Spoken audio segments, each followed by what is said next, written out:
దేవుణ్ణి ఎదుర్కొని సింహాసనము దగ్గర చేరారు. వాళ్ళంతా కూడా రెప్పపాటు సమయంలో మార్పు చెందే ఒక రోజు రాబోతుంది. మొదటి రాకడ శరీరముతో వచ్చాడు.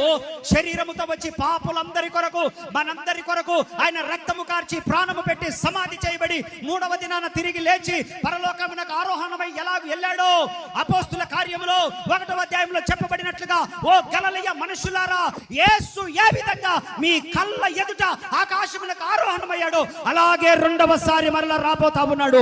అప్పుడు ఆయన వచ్చినప్పుడు ఆయన సంఘం ఎత్తబడబోతా ఉంది. అందుకు సంఘ సహవాసం కావాలా? Praise the lord, hallelujah.